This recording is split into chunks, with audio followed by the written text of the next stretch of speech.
Every band has a past, and ACDC is definitely one of them. Blessed with two amazing lead singers. I'm going to try to briefly tell the stories of two lead singers before they were famous. Come in and have a look.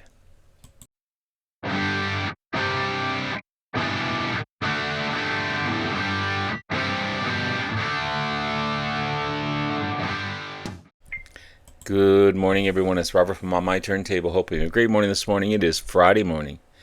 As always, a coffee kind of morning. Cheers, everyone. Hope everyone's doing well. Yeah, we all know ACDC.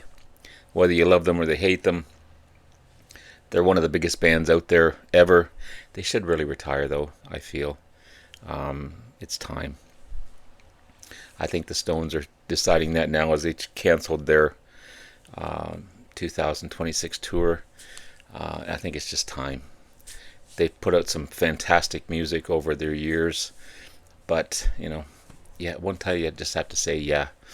But again, getting back to what I'm going to talk about here, two legendary singers with ACDC that also had a past. They were also with some pretty cool bands, and I'm going to talk about that in just a moment. Of course, you have the amazing Bon Scott, who fronted the band from 1974 to 1980, and in my opinion created some of ACDC's best music. High Voltage 1975 Australia only, TNT 1975 Australia only, High Voltage 1976 international version, Dirty Deeds Done Dirt Cheap in 1976, Let There Be Rock in 1977, Power Edge in 1978, and of course the one I just showed you, Highway to Hell, in 1979. But before Bon Scott was the leader and the lead singer of the band, he was a lead singer for a number of other bands before this, mainly in Australia. He formed his first band, the Spectres, in 1964. He became their drummer and occasionally their lead vocalist.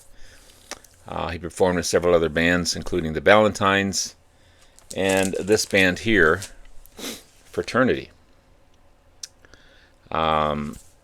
before he replaced ACDC's original lead singer Dave Evans in 1974. This is a cool box set. I'm trying to revisit some of my box sets because there's so much good music in these box sets, and I've got a ton of them that I haven't visited in a while, so I want to get back to doing that.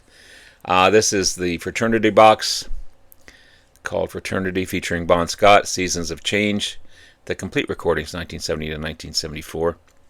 They were an Australian rock band that formed in Sydney in 1970 and then relocated to Adelaide, Australia in 1971. It's a combination of progressive rock, psychedelic rock, boogie rock, blues rock. This one includes 3 albums. It comes with a nice, fairly thick booklet as well. There's the band there. Pretty huge band. And I've already shown this, so I'm not going to show a lot of the booklet itself. But you've got their first album, Livestock. Okay. I love the illustrations in this. It's so cool. Mainly a progressive and psychedelic album. You have Bon Scott on lead vocals and recorder, Mick Jerd on lead guitar, Bruce Howe on bass guitar, John Bassett on keyboards, John Freeman on drums, and Uncle John Ayers on harmonica on tracks 1 and 11 of the apparently there was a 1998 CD reissue that I'd love to find, but this one sounds great. Then you have Flaming Gala, the second and final studio album released in 1972. It's a different album musically. It's more blues and boogie rock on this one. But there's photos of the band and Mr. Bon Scott where my finger is located there. Another great sounding album. Okay.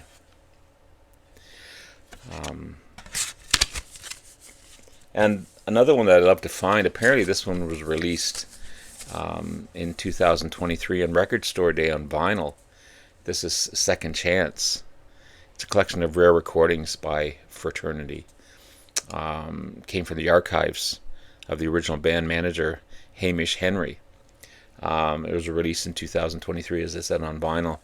But there's a cool shot of the band there. And Bon Scott singing.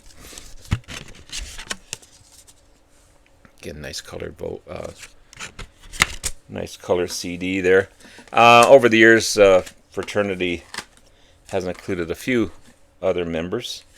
You had Mick Jerd again on guitars from 1970 to 73. Unfortunately, he would die in 1992.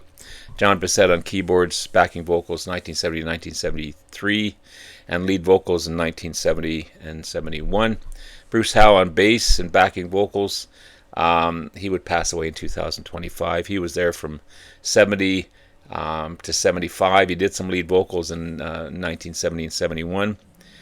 You've got Tony Buttle on drums between 1970 and 71. Bon Scott, of course, lead vocals, recorder, percussion, 71 to 73. He passed away in 1980, as we all know. Sam C. on slide guitar, 71 to 73. John Freeman on drums, 71 to 74. John Swain on lead vocals in 1974. Pieter Bursay on violin, 74 and 75. He would die in 2008. Maury Berg on guitar, 74 and 75. Jimmy Barnes, the amazing lead vocalist, the Australian vocalist, 1975. From this, I'd love to find some of that stuff, but if you don't know Fraternity, look for this box set. It's amazing. So getting back to ACDC, when the band released, again, my favorite album, Highway to Hell, their 6th album, produced by Mutt Lange. It became the first album to reach the top 20 Billboard charts, number 17. It kind of propelled ACDC to the top of the hard rock acts for sure. Unfortunately, it would also be the last album to feature Bon Scott. Drink killed him, basically. He passed away when he was passed out in a car driven by his friend Alistair Kinnear. They were out on a night of drinking at the Music Machine in Camden Town, and the official cause of death was acute alcohol poisoning. Meanwhile, the band was in the middle of recording what would be their biggest album, Back in Black. Again, I love this album. It's just very commercial, very overplayed, but I love it.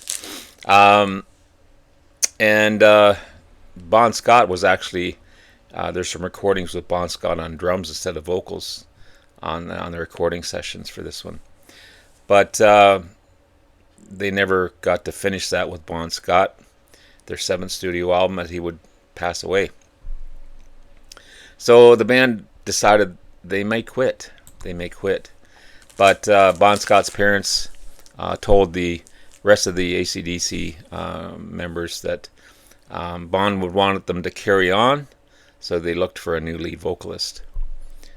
So they looked for vocalists like Fat Lip vocalist Alan Fryer, Rick Wakeman vocalist Gary Pickford, Hopkins,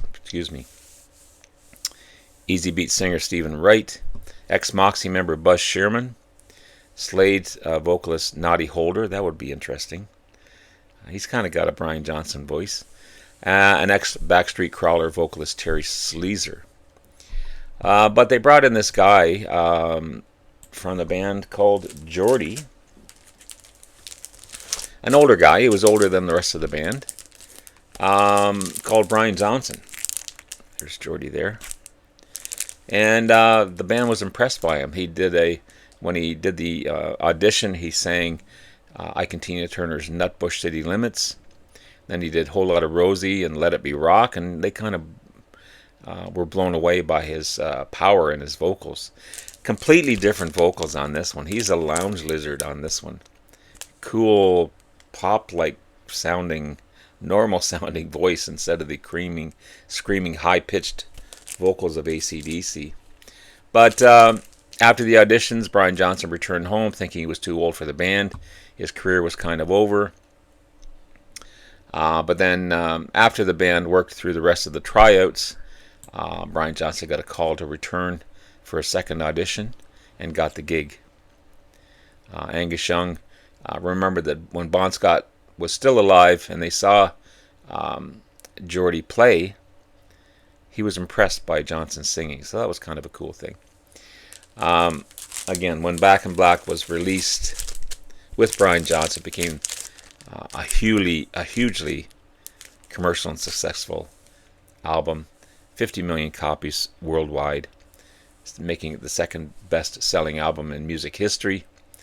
They did a world tour, a whole year-long world tour, which cemented them in one of the top music acts of the early 80s. It's on tons of greatest album lists. Certified 27 times platinum. It's just remarkable. 27 times platinum. The third best-selling album in U.S. history. And with Brian Johnson, they've released 11 studio albums. There was a brief time when he had left because of his vocals, and that's a whole other story. I'm not even going to get into that one. But yeah, if you don't know Geordie, this one here, this is the only album I have of them. I'd love to find more. They were they're still active, a British rock band from Newcastle. Originally active between 1972 and 1980 with Brian Johnson. They did some cool stuff. Don't Do That, All Because of You, Can You Do It, Electric Lady, Goodbye Love was a big hit. I mean, they never reached the superstardom, but they had some pretty cool hits. They reunited again in 1982 until 85, and then again in 2001, and then they're still going on from 2018 to today. So in 1972 and 1977, you had Brian Johnson on vocals, Vic Malcolm on guitars from 72 to 75, and 76 and 77, Tom Hill on bass, Brian Gibson on drums, Mick Benison on guitar from 1976 to 75 to 76. Dave Ditchburn on vocals in 1978, Vic Malcolm on guitar, Alan Clark on keyboards, Frank Gibbon on bass, George Duffy on drums. Then you have Geordie 2, 77 to 80, and then again in 2001 with Brian Johnson on vocals, Derek Rothman on guitar, Dave Robinson on bass, Davey Whitaker on drums, and Terry Sleezer would replace Brian Johnson in 1980. So that was kind of a cool thing. I'd love to find, again, some of their stuff. From 82 to 85, you got Ron Turble on vocals, Vic Malcolm on guitar, Dave Stevenson on guitar, Tom Hill on bass, Brian Gibson on drums. In 86, pretty much the same lineup, except you have Malcolm Metcalf on guitar. And then in 2018 to 2022, Mark Wright on vocals, Steve Dobson on guitar, Tom Hill on bass, and Brian Gibson on drums. And then 2022 to the present, Terry Sleezer on vocals, Steve Dawson on guitar, Tom Hill on bass, and Brian Gibson on drums. This one here was released in 1981. Kind of a compilation album, but it's good. It's good stuff. Happy to find this one for sure. So there you have it. Two unique lead singers for a huge band. Kind of hidden gems from two bands that they were in previously, Geordie and Fraternity. And I highly recommend checking these two finds out for sure. Have yourself a great rest of the day. Love you all. We'll talk to you again soon. Bye now.